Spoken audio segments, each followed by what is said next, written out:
বন্ধুরা, তোমাদেরকে যে ফুলটা আমি দেখাচ্ছি আজকে, যে গাছটা দেখাচ্ছি, সেটা হচ্ছে আমরা বাংলায় বলি নাস্টারসিয়াম। নাস্টারসিয়াম দেখো, প্রত্যেকটি ফুলের কত সুন্দর গঠন। দেখো বন্ধুরা, কি সুন্দর গঠনটা, সেটা লক্ষ্য করো, কি দারুণ গঠন। হ্যাঁ, প্রত্যেকটি ফুল মানে অদ্ভুত সুন্দর। দেখো, এক একটা ফুল কি দারুণভাবে সুসজ্জিত আর কি, এবং দারুণ কালারটা তো বলার কথা নয়। দেখো, তোমরা দেখতেই পাচ্ছ। আর পাতাগুলো অপূর্ব, পাতাগুলোও জাস্ট কয়েন প্ল্যান্টের টাইপ, কয়েন প্ল্যান্ট যেমন হয় ঠিক গোল গোল গোল গোল। হ্যাঁ, একটু একটু খাঁজ আছে, কিন্তু প্রায় গোলাকৃতি। দেখতেও পাতাগুলোও সুন্দর, পাতাগুলোও দেখতে সুন্দর, অপূর্ব। দেখতে পাচ্ছ, একদম ফুলে ফুলে ভরে গেছে। হ্যাঁ, এর যত্নটা আমি বলেছি, এটা আমার নিজের তৈরি চারা। হ্যাঁ, এই যে বীজ দেখছো, এই যে বীজ তৈরি হচ্ছে আর কি। এই যে এই দেখো, এই যে আমি ধরে আছি, এটা বীজ, ফুল হয়ে গেছে। এই বীজ থেকে আমি কিন্তু বীজটাকে সংগ্রহ করে রাখবো, বীজটাকে শুকিয়ে তারপর ওকে আমি কাগজের প্যাকেটের মধ্যে ভরে, প্লাস্টিক ব্যবহার করবে না, কাগজের প্যাকেটের মধ্যে ভরে আমি একে সংরক্ষণ করব শুকিয়ে রেখে। তো দেখো, এর গঠনটা অপূর্ব সুন্দর এবং বেশ কয়েকদিন থাকে। এক একটা ফুল বেশ কয়েকদিন থাকে। শীতকালের মানে একটা অসাধারণ ফুল দেখতে পাচ্ছ। মানে এর প্রতিটি মানে প্রত্যেকটি ফুলে মানে মোটামুটিভাবে 5টা পাপড়ি থাকে, 5টা করে। এরকম একটা, হ্যাঁ, এরকম 2, 3, 4, 5টা পাপড়ি নিয়ে এই ফুলটা সাধারণত মানে ফুটে ওঠে আর কি। 5টা করে পাপড়ি। হ্যাঁ, দেখো, অপূর্ব গঠন, প্রত্যেকটি ফুলে কিন্তু 5টা পাপড়ি। হ্যাঁ, তো মানে এটা আমাদের বিশেষ করে আমাদের এদেশেও, ভারতীয় বিশেষ করে গ্রীষ্ম প্রধান অঞ্চল, তো এখানে এই গাছটা শীতকালে খুব সুন্দর লাগে দেখতে, এবং বাগান আলো করে দেয়। বেশ কিছুদিন থেকেই ফুটছে। হ্যাঁ, মানে প্রায় দিন 10 থেকে ফুটছে ফুলগুলো। তো এটা এখন ফুটতেই থাকবে। দেখো, প্রচুর কুঁড়ি, দেখো, দেখছো তো এখানটাতে কুঁড়িগুলো আসছে। এই যে এখানে কুঁড়ি, দেখো, এখানটা দেখো কুঁড়ি, এগুলো হচ্ছে কুঁড়ি, এগুলো কুঁড়ি আমি দেখাচ্ছি। দেখো, এটা হচ্ছে কুঁড়ি, এগুলো হচ্ছে কুঁড়ি, এবং কুঁড়িগুলো তার এই যে এবার দেখো, এইগুলো হচ্ছে কুঁড়ি। এটা আমার বুড়ো আঙুলটা যেখানটা রয়েছে, এইটা হচ্ছে কুঁড়ি। তাহলে এইভাবে কিন্তু ফুলগুলো বেড়ে ওঠে এবং আস্তে আস্তে প্রস্ফুটিত হয়। প্রত্যেকটি ফুল কিন্তু বীজ থাকে, প্রত্যেকটি ফুলে বীজ থাকবে। আর প্রত্যেকটি গাছের যত্ন নিতে হবে, সবচেয়ে বড় ব্যাপার। গাছটার যত্ন না নিলে কিন্তু ফুল দেবে না, এবং অকালেই মারা যাবে গাছ। জল দিতে হবে ঠিকমতোভাবে, এই পরিচর্যা দরকার। সার মাটি আমি বলেছি, আগেই বলে দিয়েছি যে সারটা হচ্ছে এই ভার্মি কম্পোজ এবং কোকোপিট, এগুলো তো দেবেই, সেই সঙ্গে নিম খোল দেবে। নিম খোলটা খুব দরকার এই গাছটার, নিম খোল খুব পছন্দ করে। আরেকটা কি না, এই নিম খোল ছাড়াও আরেকটা যেটা পছন্দ করে সেটা হচ্ছে তোমার হাড় গুঁড়ো, যে স্টোন বোন ডাস্ট যেটাকে আমরা বলি, সেই বোন ডাস্ট কিন্তু এদের খুব প্রধান মানে পছন্দের খাবার। এবং গাছটা একদম ঝাঁক বেঁধে ফুল আসে প্রত্যেকটি ইয়েতেই দেখবে, একদম প্রত্যেকটিতেই দেখবে যে দেখো অজস্র কুঁড়ি আসে, প্রচুর কুঁড়ি, এবং এই কুঁড়িগুলো থেকে প্রচুর ফুল আসবে। এ দেখো কুঁড়িটা, আবার এটা দেখাচ্ছি, দেখতে পাচ্ছ? হ্যাঁ, এ দেখো কুঁড়ি, দেখতে পাচ্ছ তো? এটা কুঁড়ি। এই কুঁড়িগুলো থেকে প্রত্যেকটি সুন্দর সুন্দর ফুল হবে, অনেক দিন ফুলবে।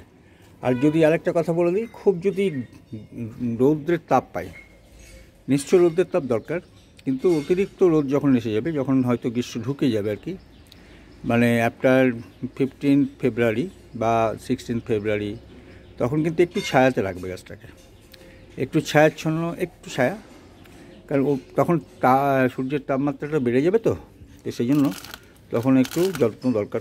তখন কিন্তু একটু ছায়াচ্ছন্ন জায়গায় রাখা উচিত আর কি, আমি মনে করি, আমি দেখেছি। এবং তারপরে এটাতে যেটা আক্রমণ করে দেখতে পাচ্ছ, এই গাছটাতে সবচেয়ে বেশি আক্রমণ করে এই হলুদ মাকড়সা। এ দেখো, দেখাতে পারছি তোমাদের, হলুদ মাকড়সা।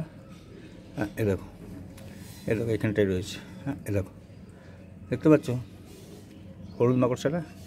এ দেখো, এই যে হলুদ মাকড়সাটা রয়েছে, এটা হলুদ মাকড়সা, কিন্তু এইটা কিন্তু গাছের সঙ্গে মানে কি কালারটা দেখো, গাছের মাকড়সাটার একদম গাছের মতো কালার, ফুলের মতো। এই ফুলের মতো কালার হওয়ার জন্যে করে না, প্রচণ্ড রকমভাবে এই গাছকে শোষণ করে এবং গাছের রস খায়। তো সুতরাং এইটার জন্য তোমরা কী করবে, যে মাকড়সাটা দেখো আমি ধরছি, হ্যাঁ দেখো, হ্যাঁ দেখো ধরে নিচ্ছি মাকড়সাটা, দেখো দেখো, এই হলুদ মাকড়সা, এটা হচ্ছে হলুদ মাকড়সা, দেখতে পাচ্ছ হলুদ মাকড়সাটা? এ দেখো, আমি ধরে ফেলেছি। এটাই কিন্তু এই গাছের সবচেয়ে ক্ষতি করে, যার জন্য এই মাকড়সাটা যাতে না হয়। দেখো অদ্ভুতের গঠন, একদম দেখো, দেখতে পাচ্ছ? হ্যাঁ, অদ্ভুত গঠন। হ্যাঁ, এই মাকড়সা কিন্তু এই গাছের খুব ক্ষতি করে, এই রস টেনে নেয়, কুড়ি নষ্ট করে দেয়। যার জন্যে ফ্যাঙ্গাসাইড অন্ততপক্ষে 10 দিন পর পর একটু করে ফ্যাঙ্গাসাইড স্প্রে করবে। হ্যাঁ, এ দেখো এই মাকড়সাগুলো আমি মাঝে মাঝে দেখি, একদম গাছের কালার লাগানো, ফুলের কালার, ফুলের সঙ্গে পুরো একই রকম। এরকম দেখতে পাচ্ছ? তাহলে এদেরকে যদি ফুলে ছেড়ে দেওয়া হয় বুঝতে পারবে না, ফুলের মধ্যে ঢুকে ফুলটাকে, কুড়িটাকে নষ্ট করে, বুঝতে পারবে না যে মাকড়সা হয়েছে, কিন্তু এটা মাকড়সা। দেখো আমি এটা নিচে দিচ্ছি, এরকম দেখতে পাচ্ছ? এরকম মাকড়সাটা দেখাচ্ছি বড় করে, দেখতে পাচ্ছ? এটা হচ্ছে এই গাছের সবচেয়ে ক্ষতিকারক একটা মাকড়।